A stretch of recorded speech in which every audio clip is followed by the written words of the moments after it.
코로나19가 다시 유행하면서 재감염되신 분들 많으시죠? 이같이 끝날 기미가 보이지 않는 코로나 장기화에 각종 비대면 서비스들이 각광을 받고 있습니다.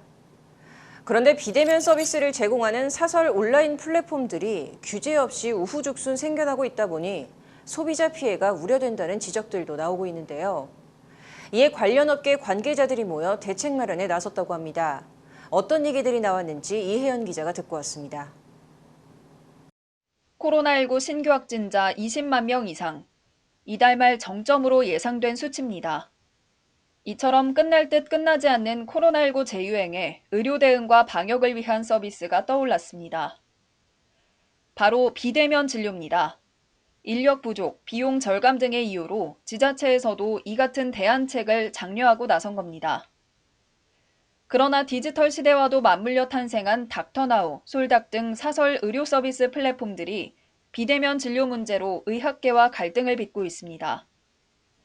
환자의 생명이 걸린 의료 특성상 플랫폼을 통한 비대면 서비스의 난립을 막아야 한다는 게 의료계 입장입니다.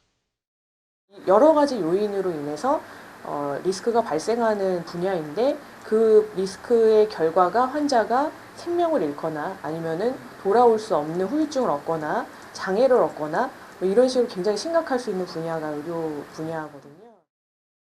로톡 등 법률 사설 플랫폼과 몇 년째 강대강 대치하고 있는 법조계에 이어 의학계에서도 사설 플랫폼을 두고 논란이 이어지는 상황입니다.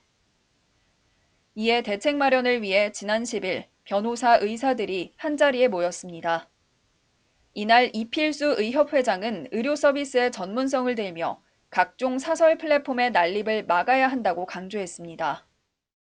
전문성을 필수적으로 요구하는 영역에까지 거대 자본에 잠식된 각종 플랫폼 서비스가 난립하고 있다는 사실입니다. 의료 서비스 및 의약품 오남용 사례를 발동시키는 등 수많은 부작용이 보건의학계 주재 발표를 맡은 권호성 성신여대 법대 교수는 사설 플랫폼의 법적 규제가 필요한 이유로 알고리즘의 편향성을 들었습니다. 사설 플랫폼의 알고리즘은 이윤 추구를 목적으로 하다 보니 주관이 들어갈 수밖에 없어서 소비자 공익을 해칠 수 있다는 겁니다. 이런 알고리즘 같은 경우에는 본능적으로 편향성을 가질 수밖에 없어요. 설계자가 자신의 주관적인 편향을 넣기도 하고 알고리즘 설계자가 뭘 원하는데 그건 퍼블릭이 아니잖아요. 본 설계를 원하는 거예요. 그러면서 법조계, 의학계 등이 전문 직역인 만큼 돈먹기식 장사를 해서는 안 된다는 게 권 교수의 말입니다. 변호사 말고 의사, 치과의사, 공인노무사 등등등의 모든 자격사 같은 경우에 영업의 자유를 제한하고 있죠. 등록에 대해서 뭔가 규제를 하고 있죠. 왜 그럴까요? 공공성에 필요한 지적에 대해서 자본이 개입해서 돈 먹기식의 장사하지 말라는 거죠. 이종엽 변협협회장 또한 공공 플랫폼 나의 변호사를 만들게 된 계기를 언급하며 사설 플랫폼들이 규제에서 벗어나 소비자 권익을 훼손하고 있다고 비판했습니다. 그러나 최근 디지털 경제의 가속화와 함께 부지와 건망을 우회하고 장사라는 방식으로 사업 영향을 확장하며 소비자를 주기 알선하고 허위 과장 강화로 소비자의 권익을 훼손하고 있습니다.